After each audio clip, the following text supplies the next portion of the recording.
couper l'enregistrement. Ça avait coupé l'enregistrement. Ok, donc, avant de laisser je vais peut-être te passer la parole à Alix, je vais juste présenter le programme que nous avons reçu, en fait, par rapport à la vision de cette plateforme.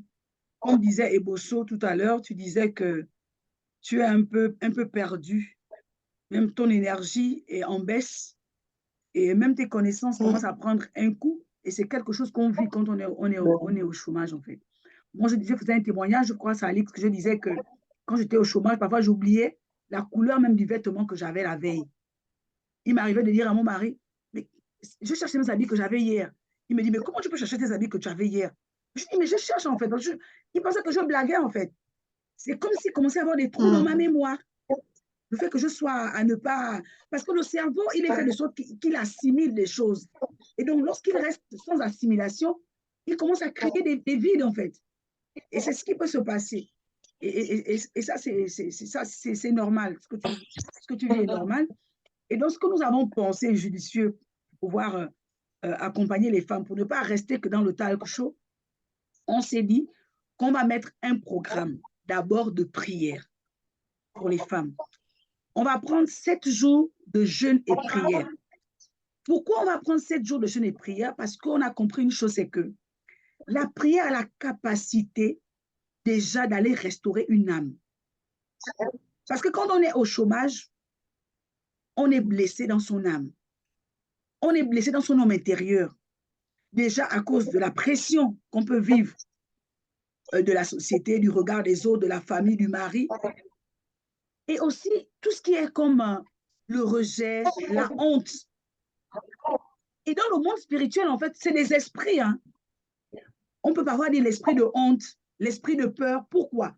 Parce que lorsque toutes ces choses-là s'emmagasinent dans l'âme d'un être humain, l'âme devient troublée. Et quand l'âme est troublée, l'âme ne trouve pas la force de se lever pour faire quelque chose. Parfois, tu sais que tu vas faire telle chose, mais la force pour te lever pour faire, il n'y en a pas. C'est pour ça qu'on s'est dit qu'il faut d'abord construire spirituellement. On va faire un temps de jeûne et prière pour travailler sur les peurs, les angoisses, l'anxiété, parce qu'il y a l'anxiété qui est là. Le fait de rester longtemps, comme elle disait Maëlka, 10 ans sans travailler, 5 ans sans travailler, on commence à perdre confiance en soi. Et qui dit perte de confiance en soi dit manque d'estime de soi. Et l'estime de soi touche directement l'être humain, l'être intrinsèque. L'estime de soi touche l'identité. Et quand l'estime de soi touche l'identité, tu commences à te déprécier. Tu commences à te dévaloriser. Et donc, la prière vient pour restructurer ça, pour ramener un ordre, pour rétablir un ordre divin dans l'être humain. Et c'est pour cela qu'on s'est dit, on fait un temps de prière et de jeûne. Le temps de prière et de jeûne va permettre à ce qu'on prie individuellement pour chaque personne, pour chaque femme. On va prier pour les problématiques particulières de chaque femme, pour cet temps de jeûne et de prière. Ça va vous permettre de vous souder des coudes, d'être ensemble, de se fortifier ensemble. Et donc, après maintenant ces 7 jours de jeûne et prière, on va mettre en place un programme d'accompagnement. Pour celles qui veulent retrouver le travail, on va retravailler sur les CV. On va retravailler sur les CV. On va travailler sur les lettres de motivation. On va travailler sur vos compétences. Celles qui sont restées à la maison longtemps, on va faire un bilan de compétences et un bilan personnel pour voir, à partir de vos compétences, qu'est-ce que vous pouvez faire. Quels sont les métiers aujourd'hui qui correspondent à votre vision et vers lesquels vous pouvez vous orienter. Et on va voir en étudiant ces choses, est-ce qu'il y a besoin de formation? Parce que les diplômes, après un moment, ça devient obsolète. Il y a plein de changements sur le marché. Il y a plein d'outils qui ont changé. Il y a plein de logiciels qui ont changé. Il y a des méthodes de travail qui ont changé. Donc, on a besoin d'étudier pour chaque femme les particularités par rapport à ton métier. Aujourd'hui, si tu veux retrouver un emploi, quelles sont les formations auxquelles tu peux accéder? Pour celles qui sont en France, quels sont les organismes qui peuvent vous accompagner? Quels sont les différents financements auxquels vous pouvez avoir accès? Voilà un peu la vision qu'on a reçue par rapport à cette plateforme-là. Donc, je vais laisser la parole à Alix. Et après, si vous n'avez plus rien à dire, on va conclure. Et Alix va mettre son numéro de téléphone sur le chat. Donc, vous allez prendre le numéro de téléphone d'Alix et simplement écrire à Alix pour qu'on puisse créer un groupe auquel tout le monde aura accès et qui va nous permettre de mettre le lien de connexion pour les temps de prière, voilà, pour la suite du programme. Donc, Alix, je te laisse la parole.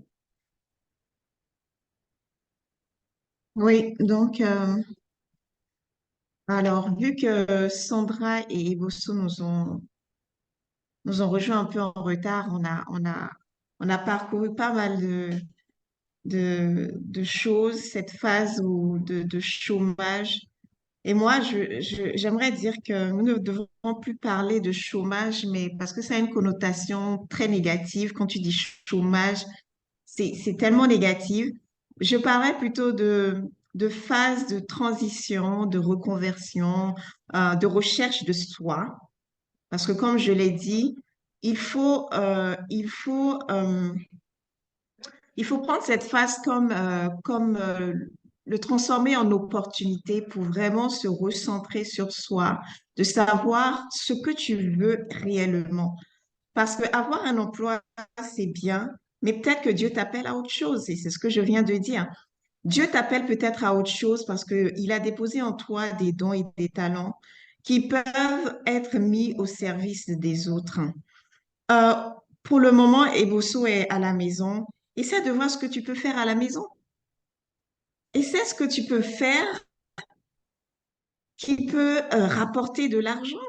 Je disais tout à l'heure, une femme qui a des enfants et qui est à la maison, si elle peut créer une crèche à la maison, elle crée une crèche. Elle s'occupe de plusieurs enfants et en même temps, elle reprend confiance en elle parce à partir de ce moment-là, elle commence à contribuer au ménage. Parce que ne pas contribuer dans un ménage, et quand tu as des diplômes et tout, c'est un peu difficile. C'est là que commence le manque d'estime de soi, la dévalorisation et l'auto-sabotage parce que tu dépends de l'autre en fait. Tu dépends de l'autre pour une petite chose, tu es obligé de tendre la main. Et euh, moi, j'ai vu une partie de la vie de ma mère faire cela et en fait, ça te dévalorise un peu, en fait, parce que tu aimerais faire des choses à tes enfants sans demander de l'argent à ton conjoint. Tu aimerais inviter tes enfants au restaurant sans demander de l'argent à ton conjoint. Tu aimerais inviter aussi ton conjoint sans qu'il ne paye l'addition. Et donc, toutes ces choses, j'ai dit au début de mon intervention, nous sommes ce que nous pensons. Nous sommes le résultat de nos pensées. Nous sommes le produit de nos pensées. Tel tu penses, tel tu es. Donc déjà, et Gaëlle l'a dit tout à l'heure pour la formation, ce sera d'abord une première phase où on travaille sur soi-même. Il faut aller casser ses pensées limitantes, renverser ses pensées limitantes et les remplacer par de nouvelles informations. Des informations qui te valorisent, informations qui te permettent de te voir autrement. Et moi, je l'ai dit tout à l'heure, c'est vraiment la rencontre avec Dieu qui a changé ma vie, qui a shifté les choses dans ma vie parce que je me suis reconnue à travers la parole de Dieu comme une créature que Dieu aime, à qui Dieu donne de la valeur. Je me suis dit, mais ce que dit la société de moi n'est pas ce que je suis. Je ne suis pas définie par ce que dit la société de moi, mais je suis définie par ce que dit la parole sur moi. Et à partir de ce moment, euh, ta manière de voir les choses change complètement. Ta manière de penser change, ta manière de parler même change. Je disais tout à l'heure, il faut plus dire chômage. Il faut dire aux gens, je suis en transition, je suis en reconversion professionnelle. Je suis à la recherche de moi-même. Oui, pour mieux t'orienter. Je disais tout à l'heure, on a fait des études de droit, mais c'est peut-être pas ce à quoi Dieu nous appelle. Moi, j'ai fait des concours de la magistrature, ça n'a pas abouti. C'est peut-être pas là que Dieu m'attendait. C'était pas là que Dieu m'attendait, mais Dieu m'attendait ailleurs. Peut-être là, oui, où je participe, je partage mon témoignage, où des femmes comme moi se retrouvent dans ce que je dis, dans ce que j'ai vécues et qui se disent, mais si elle a pu s'en sortir, c'est que c'est encore possible pour moi. Même après 10 ans de chômage, c'est encore possible de reprendre sa place, d'être repositionné, de prendre vraiment sa place là où Dieu veut que tu sois. Et cela nécessite quand même de prendre du temps enfin, pour mieux se connaître, se reconnecter à son moi intérieur. C'est très important de voir où je veux aller, qui je veux être et qu'est-ce que je veux faire, qu'est-ce que je sais faire, qu'est-ce que je fais et qui ne me demande. Et je ne vois pas le temps passer en fait.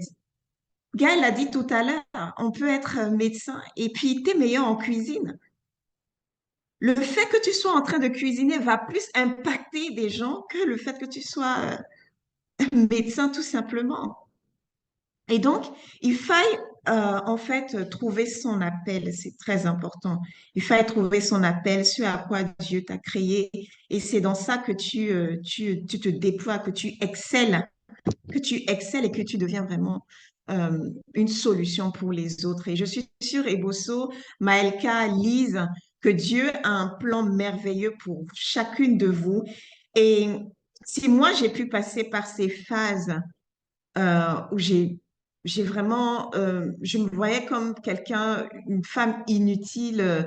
Je me suis dit, mais j'ai fait toutes ces études, là, c'était une perte de temps. Euh, je me suis auto-sabotée complètement. Si de cette phase, je suis aujourd'hui en présence de vous et que je vous dis que c'est encore possible, c'est que c'est possible. C'est possible. Et tout le monde n'est pas appelé à être employé ou salarié. Il y en a qui sont appelés à entreprendre tout simplement parce que les dons et talents, on dit que les fruits ne sont pas pour l'arbre, mais les fruits, c'est pour les autres. Tu as des fruits que tu portes, mais c'est pas pour toi. Tu dois les faire connaître pour servir d'autres. Et ça aussi, ça nécessite une remise en cause de soi. Ça nécessite une bonne réflexion pour mieux s'orienter. Et je vous dis, tout est encore possible. Tout est encore possible. Voilà mon mot de fin. Pour chaque femme qui s'est connectée, euh, quitter de ce talk show, de cet échange, avec un nouveau mindset, parce que tout est question de là, hein. Tout part de là, de tes pensées, de ce que tu as dans la tête. Repartez d'ici avec un autre mindset. Proclamez des paroles positives dans votre vie. Voyez grand. Voyez grand. Moi, à un moment donné, on voit tellement petit parce on pense qu'on n'est pas légitime. On pense on ne mérite pas cela. Mais tu mérites tout. Tu mérites tout. Tu mérites tout. Tu mérites absolument tout. Et que c'est à toi de te lever. On dit qu'une femme qui se lève pour ses enfants, se lève pour d'autres femmes, se lève pour toute une génération. Et si ça doit commencer, c'est peut-être par toi que ça doit commencer. C'est peut-être un cycle dans ta famille qui se répète à chaque génération que toi, tu dois briser, que toi, tu dois renverser. C'est peut-être une forteresse familiale que toi, tu dois renverser. Tu ne dois pas te comporter en tant que victime de la situation ou une victime de la société. Mais dois prendre cette phase de ta vie comme une phase qui se présente à toi où Dieu t'attend dans le secret pour te donner la stratégie, pour t'orienter, pour apporter la lumière qu'il faut pour que tu puisses te dire, bon voilà, je prends telle direction. C'est, je vous dis, on pourrait en parler pendant des heures et des heures, mais prenez votre place. Soyez, euh, soyez l'instrument par lequel Dieu va passer pour arrêter ces cycles dans vos vies. Le cycle du chômage, le cycle de la pauvreté, le cycle de la misère, le cycle du célibat. Soyez ce vaisseau que Dieu va utiliser. Allez dans le lieu secret et présentez-vous au Créateur. Parce que lui, il vous donne de la valeur. Lui, il vous donne une identité. Lui, il a des projets pour vous. Je disais tout à l'heure, ne mourrez pas deux fois. La première fois, on meurt, oui, le corps meurt. Et il y a une seconde mort, c'est-à-dire cette mort où tu ne laisses rien. Tu meurs, on ne parle même plus de toi. Ne soyez pas cette personne qui va mourir un jour et puis on va l'oublier. Aujourd'hui, on parle encore de Michael Jackson. Michael Jackson, on parle de plein de gens qui ont disparu, mais c'est un gars. C'est des gens qui ont laissé une trace, qui ont laissé une marque, qui ont laissé un héritage. Yes. Soyons ces femmes-là qui vont léguer quelque chose à nos enfants. C'est pas le matériel, mais quelque chose de plus fort, quelque chose qui parle, où tes petits-enfants diront, oui, notre grand-mère a été, déjà par nos enfants, notre mère a été, et nos petits-enfants qui vont se rappeler que, oui, cette femme s'est levée et a combattu. Elle s'est battue pour sa famille, elle s'est battue pour sa destinée, elle s'est battue pour ses enfants, elle s'est battue pour sa nation. Yes. Parce que notre existence compte, ton existence compte aussi bien que la mienne. Et donc, voilà mon mot de fin. J'espère qu'une femme va se lever après ce Zoom. Une femme va se lever et véritablement se lever pour renverser les choses, pour transformer les choses, pour revivre, pour réinventer sa vie, pour reprendre sa vie en main et pour venir témoigner. Alors, la formation est ouverte. J'ai mis mon numéro de téléphone. Vous pouvez me contacter à n'importe quel moment. Et puis, soyez bénis. Soyez vraiment bénis pour avoir assisté à ce Zoom, pour avoir échangé avec nous. Une chose encore, je parlais d'isolement dans mon intervention. On s'isole soi-même parce que on pense qu'on est différent, comme on n'est pas dans les cases implémentées par la société, on se met en retrait par rapport aux autres. Et justement, il ne faut pas. Il faut avoir une communauté d'échange, une communauté de soutien, une communauté où vous partagez vos expériences, une communauté où vous pouvez demander à l'autre comment tu as fait pour en arriver là. Comment tu as fait? Montre-moi. Ça, c'est important pour le mindset, pour le moral, pour se booster soi-même, pour dire, ben, et si les autres sont là et je ne suis plus seule, parce qu'il ne faut pas être seul. Yes. Il ne faut pas être seul. Des gens se suicident parce qu'ils s'isolent. Ils s'isolent, ils n'ont pas d'interaction avec d'autres personnes, ils n'échangent pas. Et quand tu t'isoles, ben, le diable, il t'attaque. Il t'isole pour mieux t'attaquer, en fait. Il t'isole pour mieux t'attaquer. C'est quand Jésus s'est retrouvé seul dans le désert que le diable est apparu pour lui dire, hey, je te donne ceci si tu fais ça. Il faut surtout pas s'isoler. La communauté est c'est devenu un must, c'est devenu une bénédiction pour tant de femmes, tant de personnes dans ce monde. Le fait de venir et de dire, oui, j'aimerais faire ceci, comment procéder, et que quelqu'un puisse te répondre, ah, mais moi, je suis passé par là, voilà comment j'ai procédé, fais ceci, fais cela. Ça réveille, ça booste, ça change. Alors, voilà mon mot de fin. Et puis, soyez bénis. Merci, merci, merci beaucoup, Alix. Donc, nous sommes arrivés au terme de ce talk show de ce soir. Le numéro d'Alix est dans la discussion, dans la barre de discussion. Prenez le numéro d'Alix et inscrivez-vous pour les temps forts qui arrivent. Les temps forts arrivent. Nous sommes des instruments de transformation. Et je crois que quelque chose est sur le point de se faire. L'année prochaine, à la même date, vous serez en train de témoigner aux autres femmes ce que vous avez vécu. Parce Amen. qu'aucune femme ne restera au même niveau et au même endroit. Donc, Amen. merci pour toutes les personnes connectées ce soir. Christelle, Ebosso, Lise, Maëlka, Sandra, Maïka. Maëlka. Je préfère qu'on m'appelle Maïka. Comment? On peut modifier. Parce que j'entends tout le monde avec les prénoms là. Moi, c'est le nom, ça, c'est un peu lourd. Ah, ça, c'est ton nom, d'accord. OK. Donc, bonne soirée à toutes. Prisca.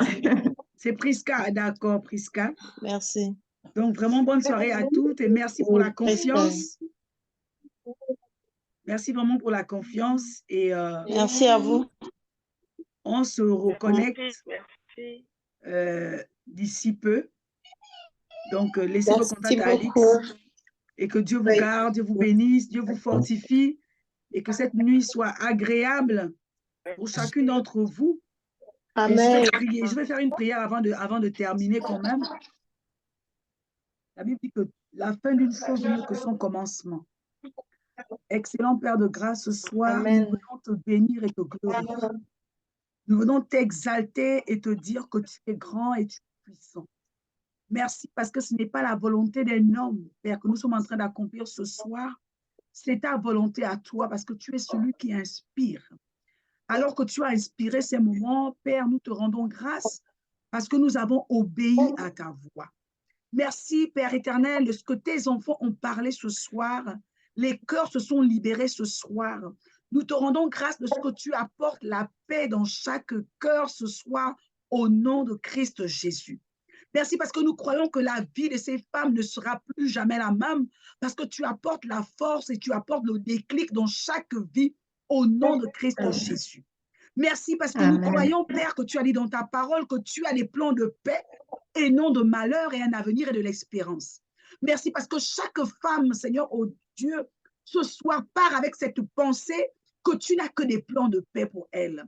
Au-delà, Seigneur, oh Dieu, des épreuves qu'elle peut vivre dans la chair, au-delà des difficultés, Père, tu es Dieu et tu restes Dieu. Père, tu ne changes pas. Et ta main n'a pas fini d'agir parce que tu as dit que ta main, Seigneur, elle est grande pour sauver.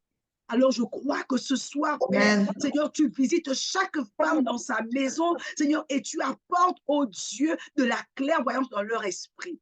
Alors que tu nous as demandé, Père, d'obéir à ta voix, je prie au nom de Christ Jésus que le programme que nous allons mettre en place de jeûne et de prière, Seigneur, qu'elle prenne part à ces temps parce que nous croyons que tu vas toucher et transformer des vies au nom de Christ Jésus.